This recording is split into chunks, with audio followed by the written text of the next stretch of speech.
영은혜를 막 끝낸 얼굴이라 그런지 굉장히 그 막 기쁨에 화사하네요, 얼굴이.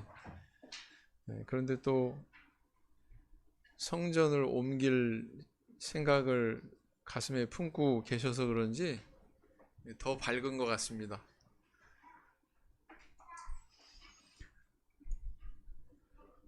자, 오늘은 이제 데살로니가 후서에 대해서 다루도록 하겠습니다. 데살로니가 전서에서 뭘 다뤘는지 기억이 나시나요? 그냥 웃지요.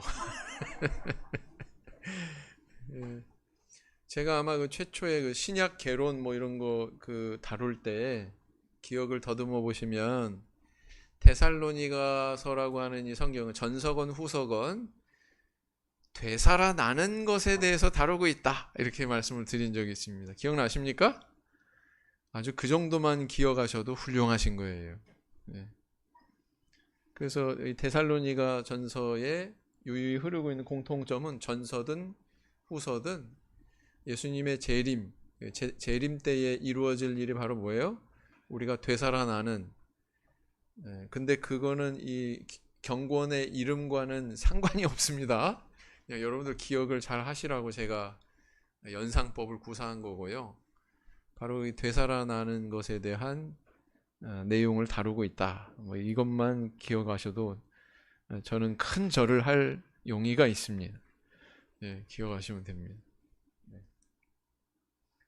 그래서 이 데살로니가 후서의 제목은요, 뭐 데살로니가 전서와 연관지어서 이 도시의 이름이라고 그랬잖아요, 그죠? 데살로니가라고 하는 도시의 이름인데 그 데살로니가에 세워진 교회에 보내는 두 번째 편지, 네, 이런 뜻입니다. 원문에 보면은 그렇게 표기가 되어 있죠. 한글 성경에서도 역시 그 뜻에 준해서 데살로니가 후서 이렇게 지었다. 자, 그럼 저자는 누구냐? 저자는 데살로니가 전서의 저자와 동일하겠죠? 바울 사도다. 본문에 보면 1장 1절과 3장 17절에서 바울 자신이 저자라고 하는 것을 밝히고 있습니다. 이것이 언제 기록이 됐을까? 전서가 AD 51년경에 기록이 됐다고 지난 시간에 말씀을 드렸는데 이 후서가 기록된 것은 그로부터 그렇게 오래지 않아서 기록이 됐습니다. 그래서 한 2, 3개월 뒤에 이것이 발송이 된 것으로 그렇게 추정을 합니다. 뭐 항상 개론이 그렇지만 배경이 중요한 거죠. 그죠?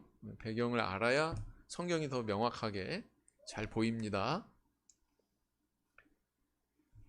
데살로니가 교회의 어떤 특징은 지난 시간에 뭘로 제가 말씀을 드렸냐면 굉장히 짧은 시간에 이제 형성이 된 교회인데 핍박이 심했다. 핍박이 굉장히 심했다. 사도행전을 제가 찾아가지고 막 그 바울과 바나바가 이렇게 복음을 전하는데 이 데살로니가에서 사람들이 막 와가지고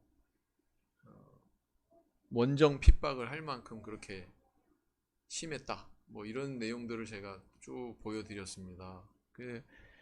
이 데살로니가 후서를 기록할 때라고 그래서 2, 3개월 뒤라고 그래서 그런 분위기가 뭐 반전될 리가 없겠죠. 그런 핍박의 분위기가 계속 되었다, 이렇게 볼 수가 있습니다. 그런데 이제 전서와 그럼 후서의 차이점이 뭐냐? 전서와 동일한 것을 다루기도 하고 전서에는 없는 새로운 내용을 다루기도 하는데 이 두 번째 서신을 보낸 목적이 그 두 가지 방향에서 다 녹아져 있습니다. 다 녹아져 있다. 그래서 첫째는 뭐냐면은 환난 가운데 있는 성도들을 격려하고자 보냈다라는 겁니다. 이거는 전서와 동일한 목적이죠.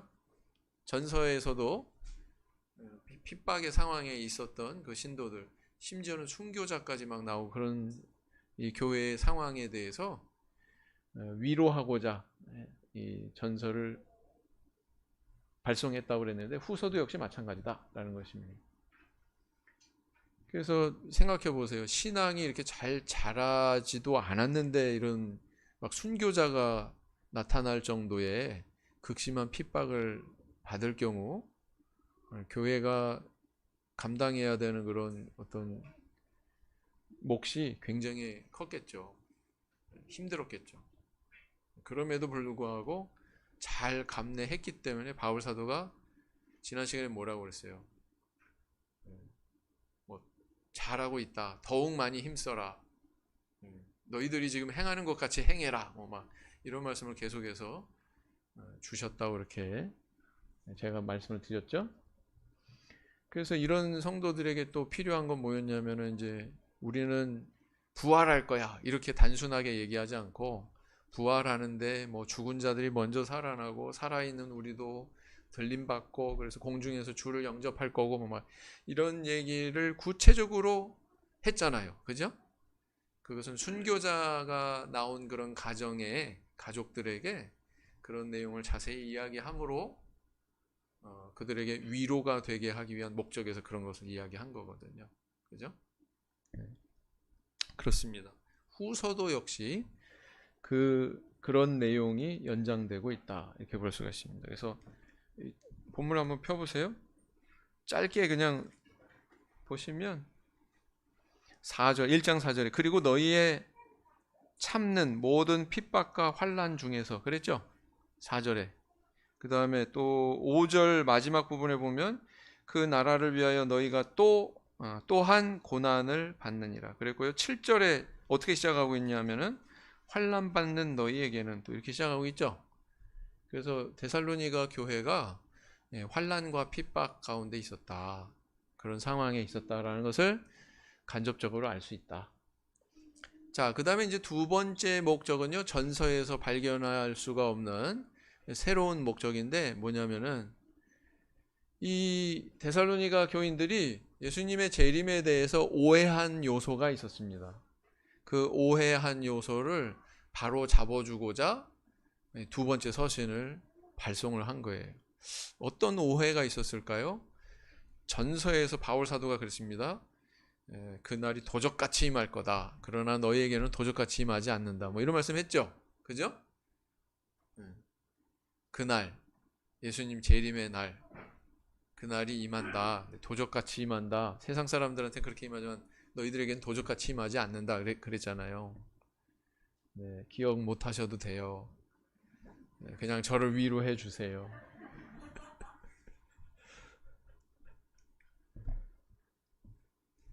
근데 이제 저는 항상 이제 전부터 이제 계속 강조해 왔듯이 성경 안에 이 내용들을 쭉 분류를 해보면 교리적인 내용이 있다고 그랬고요.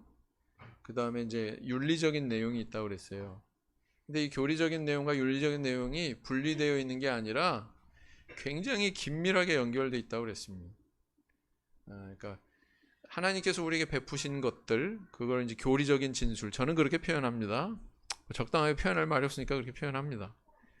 그리고 또 그 복음을 그렇게 복음의 은혜를 입은 사람들이 복음에 합당하게 주님께서 우리한테 베푸신 복음에 합당하게 사는 삶에 대해서도 성경은 계속 이야기를 하거든요. 그래서 우리의 삶을 결코 우리의 신앙과 분리하고 있지 않습니다. 너희들이 믿는 만큼 이렇게 살아라.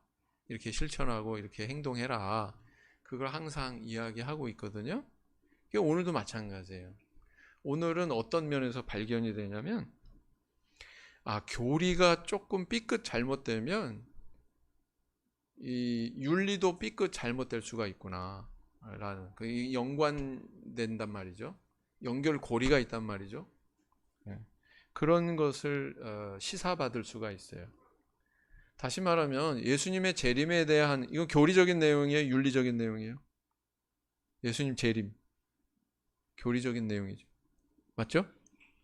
근데 그 교리적인 내용에 대한 오해가 발생하니까 삶의 태도에도 뭔가 약간 이상이 생겼어. 이해가 되시죠? 네. 네, 그런 차원에서 이 둘의 관계를 우리는 주목해 볼 수가 있습니다. 그래서 재림신앙에 합당한 삶을 살도록 권면하고자 이 데살로니가 후서를 지금 발송하고 있는 거다. 이렇게 표현할 수가 있습니다. 이 데살로니가 교인들이요, 어떤 이유에서인지 모르지만 주의 날이 이미 임하였다. 자, 우리 전 시간에 뭐라고 그랬어요? 주의 날이 도적같이 임한다. 그러나 믿는 너희들에게는 도적같이 임하지 않을 거다. 바울 사도가 이렇게 미리 얘기했다고 그랬죠. 그런데 데살로니가 후서에 보면 어떤 연유인지 어디서 기원했는지 모르지만 신도들 사이에 이런 주의 날이 이미 임했다. 이미 재림하셨어. 막 이런 근거 없는 소식들이 이렇게 유포되고 있었다라는 거예요. 네. 거기에 대해서 이제 바울 사도가 이런 그들의 오해에 대해서 발견을 하고 그것을 해소하기 위해서 이것을 지금 발송하고 있는 거다라는 것입니다. 이렇게 잘못된 가르침 때문에 신도들은 굉장히 당황했겠죠, 당연히. 네. 그래서 이런 오해의 내용이 그들의 삶의 태도에도 영향을 끼쳤다라는 것입니다. 어떻게? 자, 예수님 이미 재림했는데 생업할 필요가 있나? 이제 끝난 거야. 아유, 뭐 직장 출근하면 뭐해? 가서 씨 뿌리고 농사 지으면 뭐해? 다 그만두자. 이런 사람이 나타났다는 거예요. 그러면 어떻게 되겠습니까? 무의도식하겠죠? 하는 일 없이 그냥 밥만 먹고 그렇게 지내겠죠? 그런 사람이 실제로 나타났다는 거예요, 여기서. 네. 그래서 이제 바울 사도는 이런 상황에 대해서 이제 간파를 하고 그 상황을 해소하고자 본서를 기록을 했는데, 이제 뭐라고 이제 설명을 하냐면, 아니야. 아직 재림하시지 않으셨어. 재림하시려면은 아직 뭐가 있어야 되느냐? 적그리스도로 일컬어지는 이 불법의 사람이 등장하게 돼 있어. 이거 얘기하는 거고요. 네. 그리고 또 마지막 심판이 또 뒤따라서 있을 것이다. 그리고 나서 재림이 있을 것이다. 이렇게 얘기하는 거예요.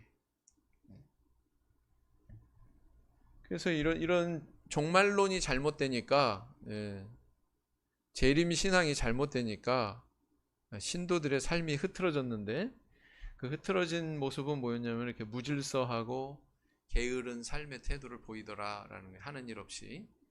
그래서 거기에 대해서 어떻게 표현하고 있느냐? 조금 이따 나옵니다만 규모 없이 행한다. 뭐 이런 표현이 나옵니다. 규모 없이 행한다.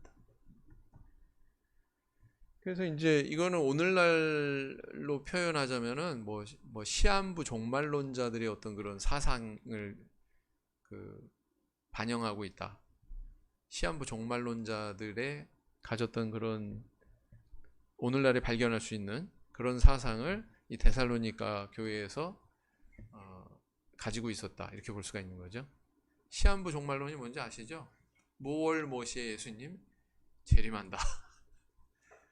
딱 날짜를 정하고, 네, 그렇게 예언하고 막 거기에 입각해서 뭐 신앙의 어떤 커다란 결단을 요구하거나 막 그런 경우가 있었죠. 한국 역사 속에서 많이 있었습니다. 여러 차례. 네. 그래서 이제 오늘날에도 이것은 굉장히 유효한 그런 메시지다 이렇게 볼 수가 있어요. 우리가 정말 진지하게 생각하면 예수님 재림한다고 그러는데, 뭐 재림하면 뭐 박사학이고 뭐 돈 버는 일이고 뭐 다 필요 없는 거 아니야? 뭐 통장에 돈 있는 거 다 필요 없는 거 아니야? 뭐 이렇게 생각할 수 있잖아요. 극단적으로 나아가면. 그런 우리가 한 번쯤은 생각해 봤을 만한 그런 예수님의 재림의 미래에 대해서 우리가 믿는다면, 그 소망을 품고 우리가 살아간다면 고민할 수 있는 그런 요소들을 또 발견할 수가 있는 거죠. 그렇지만 이제 바울 사도는 규모 없이 행하지 말고 규모 있게 행해라. 또 너희들에게 모범 보인 대로, 우리들이 보여준 대로 유전을 행하라, 전통을 행하라, 이렇게 권면을 하고 있는 거죠. 자, 그래서 데살로니가 이 지도 보니까 아이고 반가워라, 이제 생각이 나네. 그래도 표정은 아닌 것 같아요.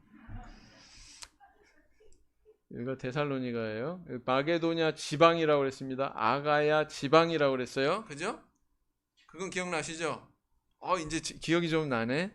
지난 눈이 두 배로 커지는 거 보니까 기억이 방금 났어요, 지금.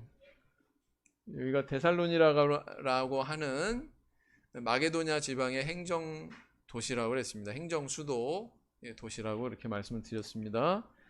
확대해서 보면 요래 생겼죠? 요래.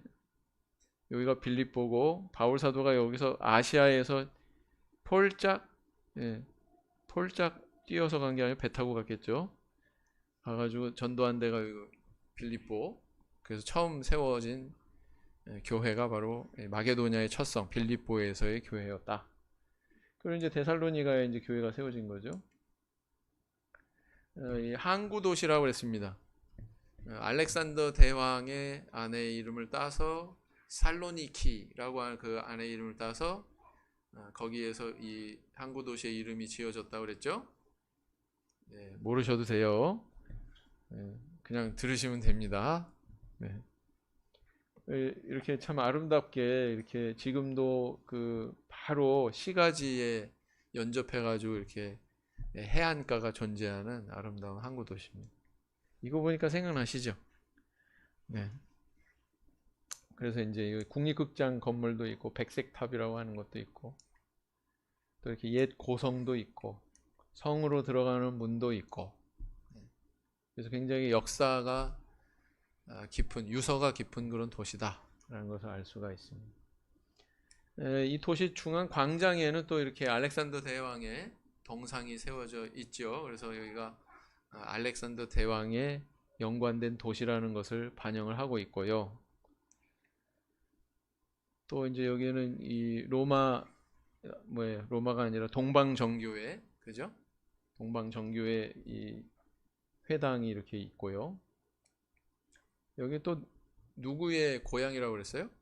알렉산더 대왕의 스승인 아리스토텔레스의 고향이다. 이런 것도 말씀을 드렸었습니다. 기억 못 하셔도 돼요. 그냥 들으시면 되죠. 그리고 김세한 목자를 그냥 위안을 하시면 됩니다. 자, 그래서 데살로니가후서 내용을 보면 이제 바울과 실로아노와 디모데 인사하는 사람 이름이 쭉 나와요. 지금 세 사람이 어떤 상태에 있다는 뜻이냐? 같이 있다는 뜻이죠. 그죠? 이것을 기록할 당시 같이 있는 사람들 이름을 다 거명해서 지금은 스마트폰으로 다 돌려가면서 카메라로 이렇게 보여주면서 인사하지만 이때는 그냥 이렇게 이름을 쭉 편지에다 써가지고 이렇게 문안을 했다. 은혜와 평강, 바울 사도가 바울 서신을 기록할 때 항상 등장하는 인사말 가운데 은혜와 평강. 우리에게 필요한 게 뭘까요? 은혜와 평강이죠. 그죠? 재밌는 거는요. 우리도 그 인사말이 뭐예요? 만나면 안녕 그러잖아요.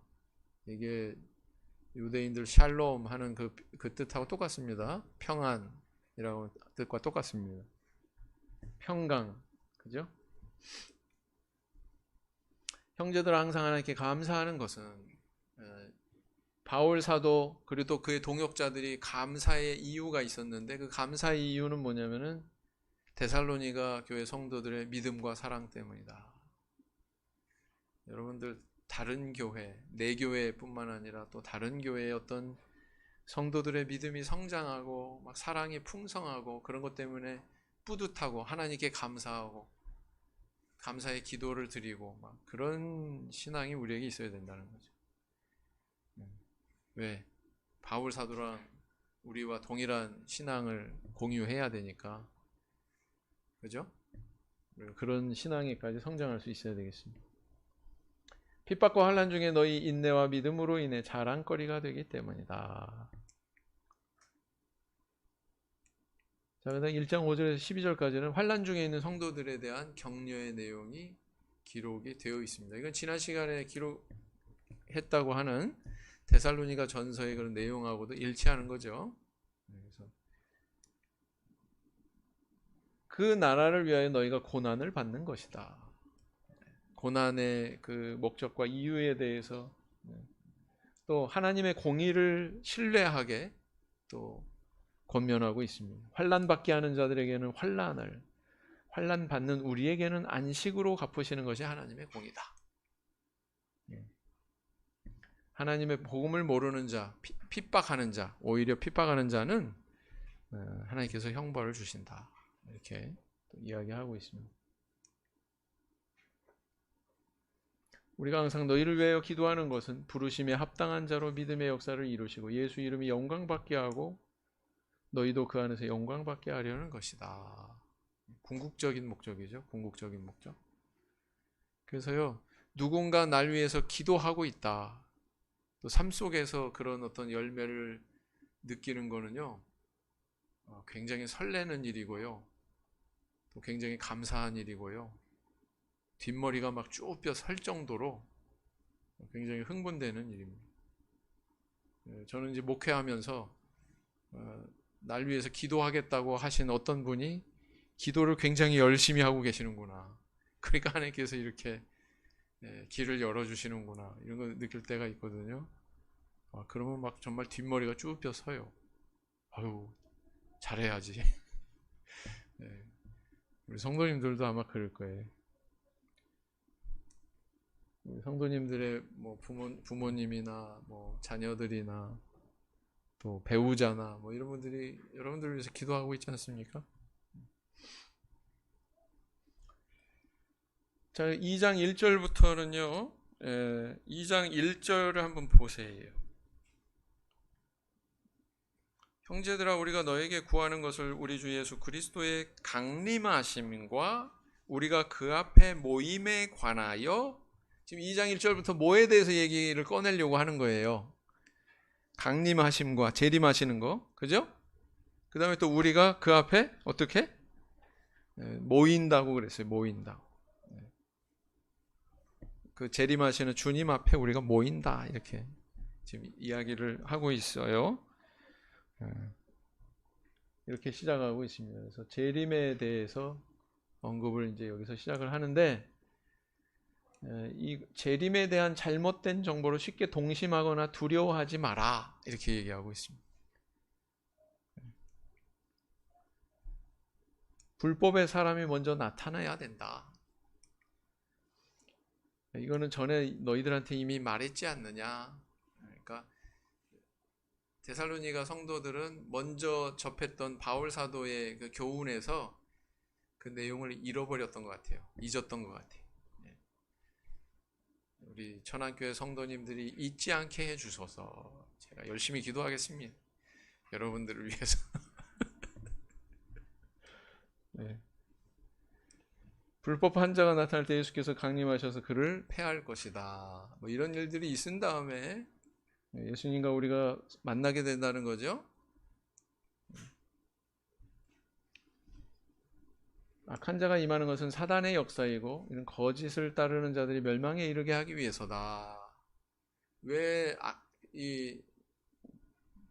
몇 절이냐면요, 2장 보세요. 2장 12절 보면은 진리를 믿지 않고 불의를 좋아하는 모든 자로 심판을 받게 하려 하심이니라, 이렇게, 그죠? 기록하고 있습니다. 마땅히 감사할 것은 진리를 믿음으로 너희가 구원을 얻게 하신 것이다. 이런 내용들이 있고요. 그 다음에 2장 15절에 가서는 이제, 자, 아까 말씀드린 것처럼 재림에 관한 내용은 교리적인 내용이라고 했습니다. 그죠? 근데 이제 15절부터는 뭐가 시작이 되냐면은 그 재림에 대한 신앙과 일치하는 올바른 신앙의 실천에 대해서 이야기를 하고 있어요. 첫 마디가 뭐냐면은 우리 편지로 받은 유전을 지키라. 석유 채취하는 그 유전이 아니고요. 이 유전은 영어 그 단어로 트레디션, 전통. 여기서 오해하지 않아야 될 것은 뭐냐면은 복음서에 보면 장로들의 유전 이렇게 나오거든요. 그러니까 장로들의 유전이 하나님의 말씀하고 상충하는, 그죠? 장로들의 유전 지키면 안 됐잖아요. 근데 이 바울 서신에 나오는 유전은 그거와는 별도다. 그거와 연관시키지 마라 라는 겁니다. 장로들의 유전 아닙니다. 뭐 안식일에 뭐 물건 가지고 가지 말고, 걸어가지 말고, 안식일에 장사하지 말고, 뭐 불 켜지 말고, 뭐 바느질하지 말고, 그런 장로들의 유전, 뭐 음식 먹기 전에 뭐 손 반드시 씻어야 되고, 그런 장로들의 유전 얘기하는 게 아니에요. 여기서 얘기하는 거는 바울과 다른 동역자들이 데살로니가 교회 성도들에게 보였던 모범된 행실, 그게 말하자면 어떤 신앙인의 전통이 돼서 그게 대물림이 된 거죠. 데살로니가 성도들한테. 그거를 지키라는 거예요. 내가 너희들한테 모본을 보인 대로 너희들이 행해라. 이런 뜻에서 유전을 지켜라. 이렇게 얘기하는 겁니다. 아시겠죠?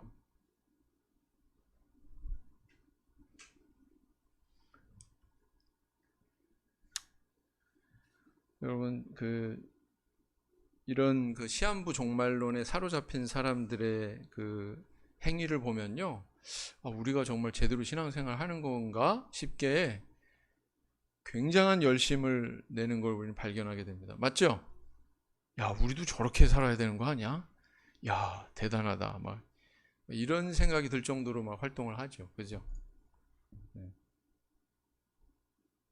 그래서 나는 한쪽에는 휴대폰 들고 한쪽에는 가방 들고 가고 있는데 그냥 끝까지 쫓아가지고 전단지 나한테 안기려고 그러고 말이지. 그러잖아요.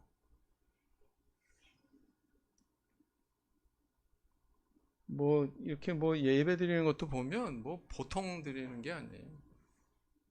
뭐 옛날에 뭐 추정 60분이니 무슨 뭐 PD 수첩이니 이런 데서 뭐 취재한 그런 예배 장면 이런 거 보면요, 굉장히 열광적입니다.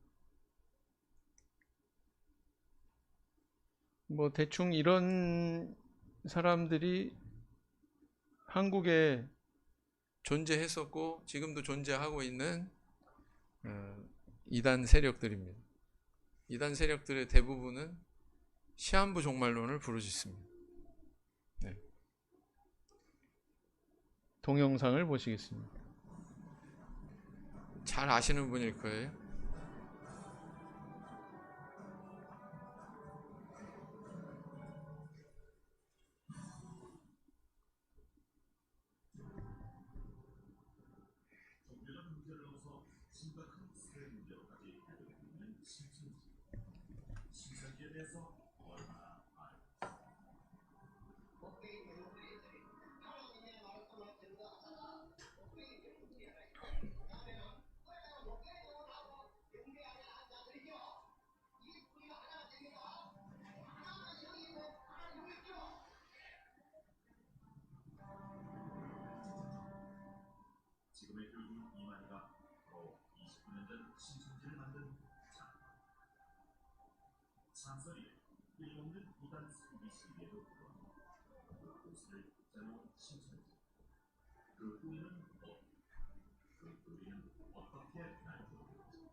시한부 종말론 나오죠?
예, 이만치 보겠습니다.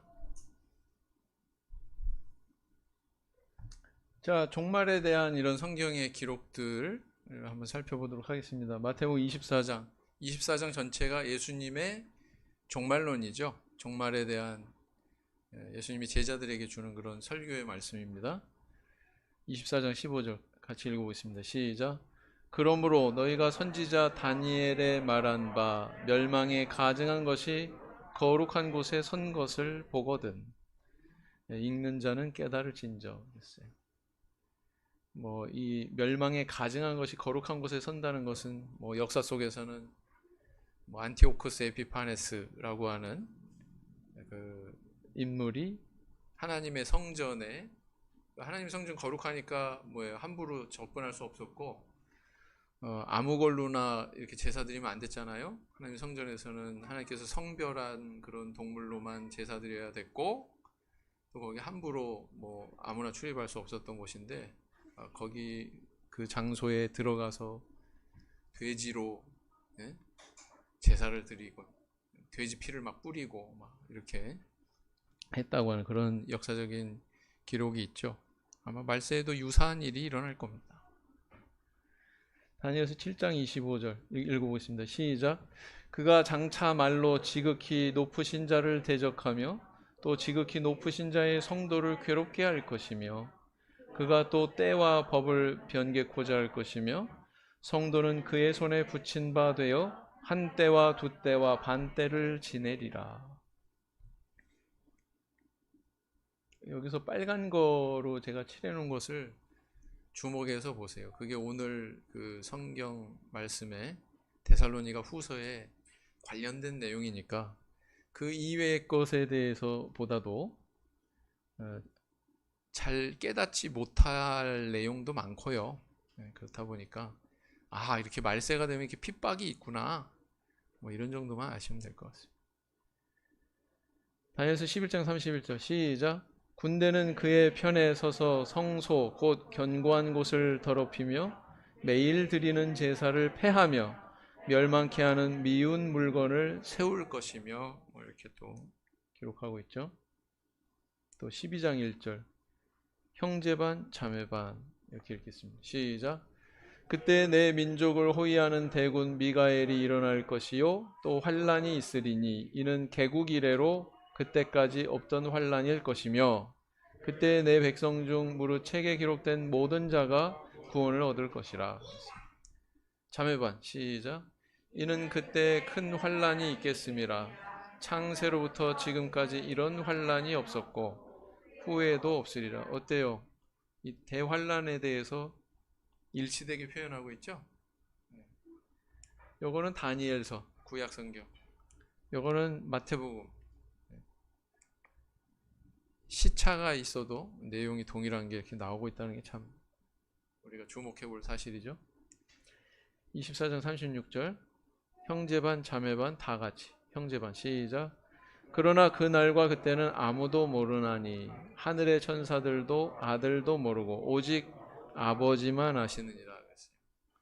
시한부 종말론자들 모월 모시에 예수님께서 재림하신다 딱 정해놓고서 이렇게 예언하고 거기에 맞춰서 활동하고 행동하고 그러죠.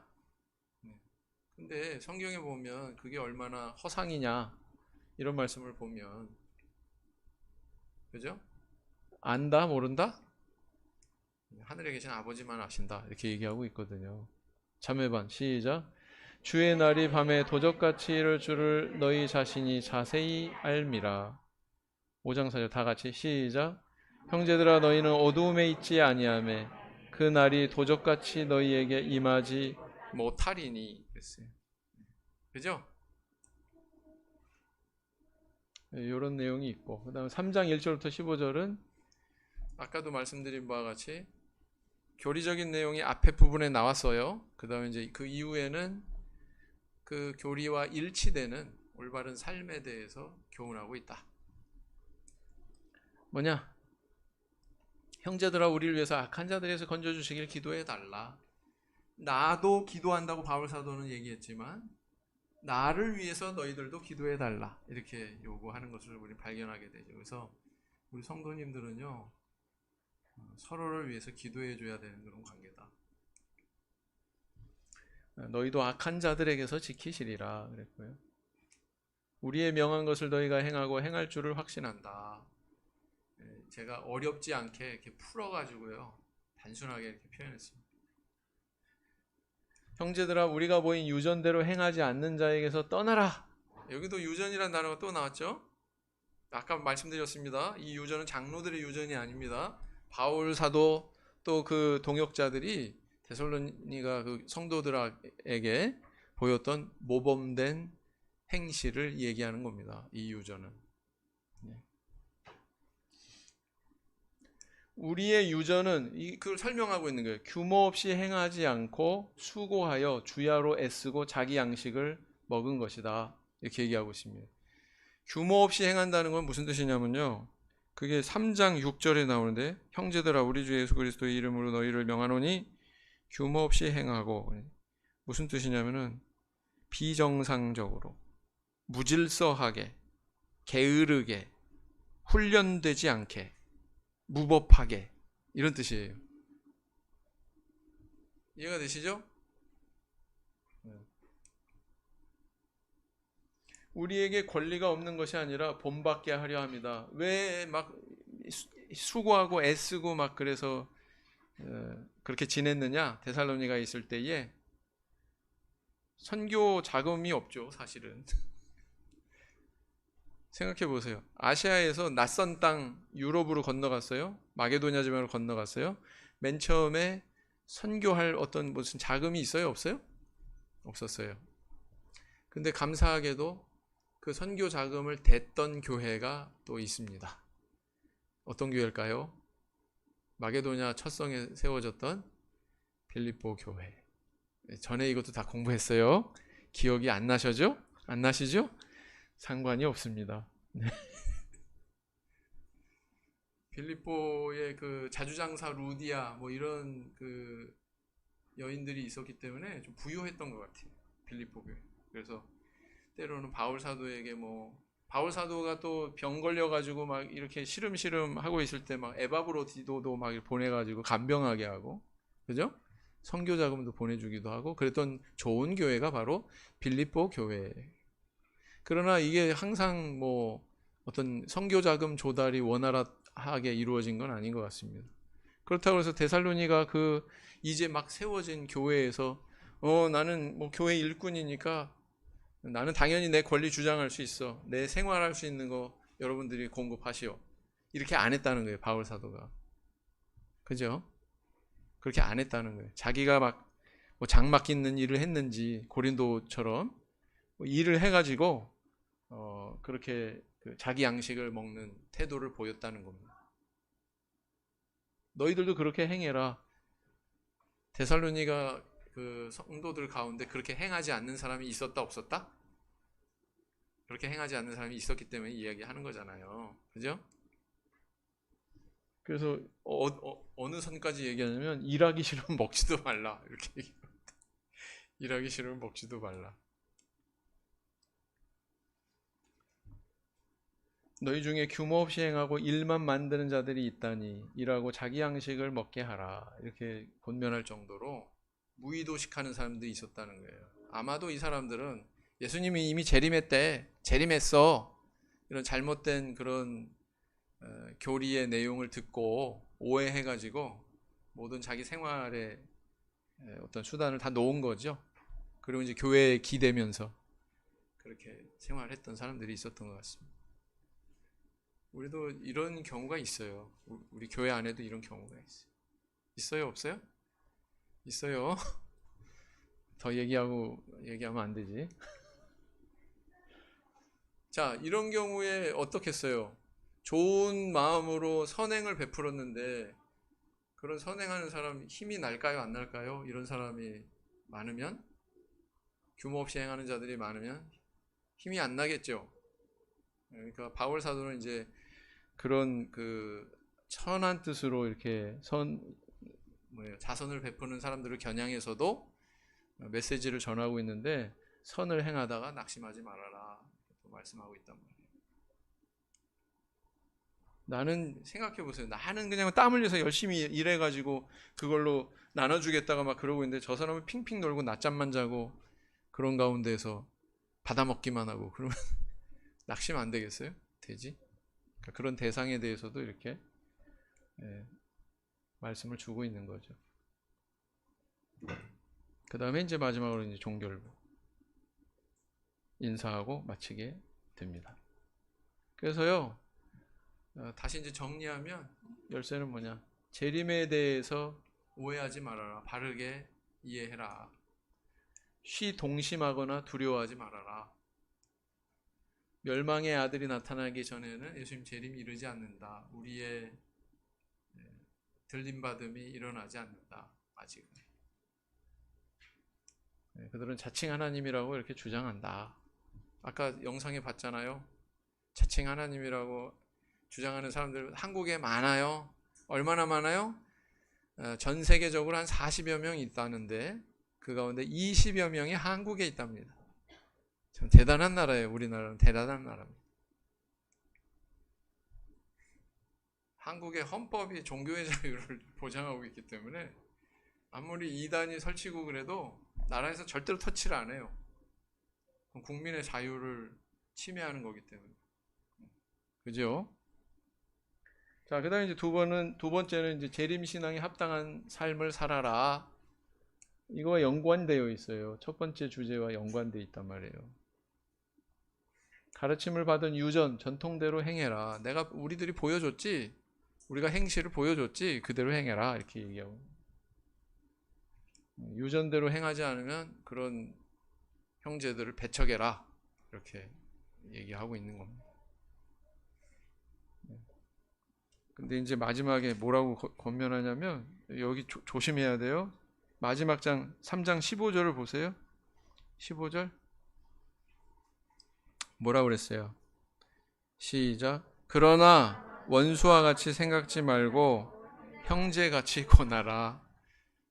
사랑을 가지고 권하라는 얘기죠. 그죠? 네. 읽어보겠습니다. 1장 10절. 형제반 자매반. 시작. 그날에 강림하사 그의 성도들에게서 영광을 얻으시고 모든 믿는 자에게서 기이 여김을 얻으시리라. 우리의 증거가 너희에게 믿어졌음이라. 그랬고요. 그날에 강림하신다. 반드시.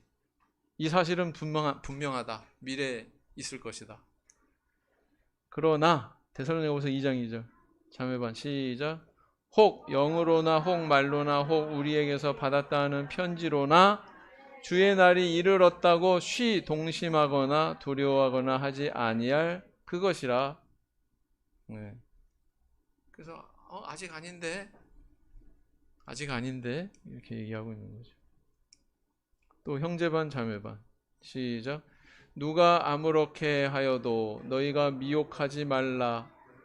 먼저 배도하는 일이 있고 저 불법의 사람 곧 멸망의 아들이 나타나기 전에는 이르지 아니하리니. 아직 아니야. 이렇게 얘기하고 있는 거죠. 자매반 시작. 저는 대적하는 자라 범사에 일컫는 하나님이나 숭배함을 받는 자 위에 뛰어나 자존하여 하나님 성전에 앉아 자기를 보여 하나님이라 하느니라. 이렇게 아마 이런 하나님의 자리에 앉는 이런 사람이 거룩한 곳에 서지 않아야 될 그 존재가 거룩한 곳에 서는 그것이 아닌가 생각하게 되죠. 자, 또 형제반 자매반 시작. 그때 불법한 자가 나타나리니 주 예수께서 그 입의 기운으로 저를 죽이시고 강림하여 나타나심으로 패하시리라. 이때 나타나신다는 거예요. 그죠? 적그리스도 불법의 사람이 나타나서 그에 대한 심판이 이루어질 때 예수님 재림도 이루어진다는 거죠. 그죠? 데살로니가후서 2장 15절. 자, 이제 색깔이 바뀌었어요. 빨간색에서 초록색으로 바뀌었어요. 아, 빨간색은 교리에 대한 진술이고 초록색은 윤리에 대한 진술이구나. 좀 감이 오시죠?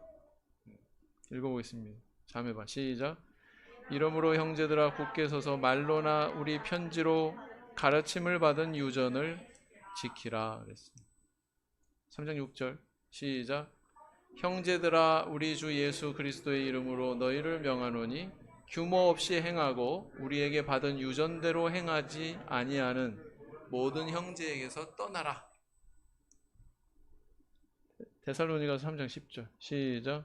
우리가 너희와 함께 있을 때에도 너희에게 명하기를 누구든지 일하기 싫어하거든 먹지도 말게 하라 하였더니. 그러니까 이 도시에는 무의도식하는 사람들이 많았나 봐요. 그런 게 익숙한 사람들이 많아요. 데살로니가후서 3장 11절 형제반 자매반 시작. 우리가 들은즉 너희 가운데 규모 없이 행하여 도무지 일하지 아니하고 일만 만드는 자들이 있다 하니. 아까 규모 없이 행한다는 거 설명했습니다. 그죠? 자매반 시작. 이런 자들에게 우리가 명하고 주 예수 그리스도 안에서 권하기를 종용이 일하여 자기 양식을 먹으라 하노라. 지나가고 교훈. 지금의 환난을 이러이러한 믿음으로 인내해라. 그런 내용을 여기 적고 있고요. 그다음 두 번째는 바른 재림론을 분별해라. 뭐 이게 먼저 나타날 거고 뭐가 나중에 나타날 거고 뭐 이렇게 된 다음에 그제서야 재림이 이루어지는 거야. 그제서야 우리가 주님을 만나는 거야. 뭐 이렇게 이제 쭉 설명하는 내용이 있단 말이에요. 그다음 세 번째, 가르침을 받은 대로 재림에 대한 가르침이죠. 데살로니가후서에서는 받은 대로 유전을 지키라. 다른 말로 바꾸면 그 믿음에 합당한 행실을 가져라. 이렇게 교훈하고 있다.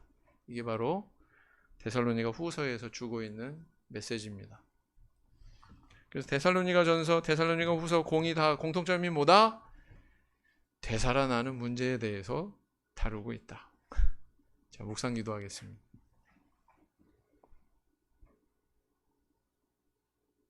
아멘. 찬송 약하고 기도하겠습니다. 기도할 때 우리 성도님들 저를 위해서 기도해 주세요. 저도 성도님들 위해서 기도하겠습니다. 참 우리 천안교회의 미래가 밝은 것 같아요. 우리 성도님들이 이렇게 믿음의 새로운 그 발걸음을 내디디는 그런 순간에 있죠. 하나님께서 한 단계 한 단계 잘 또 인도해 주셔서 원만하게 저쪽으로 이주할 때까지 모든 그런 과정에 우리 하나님의 동행하심이 있기를 원합니다.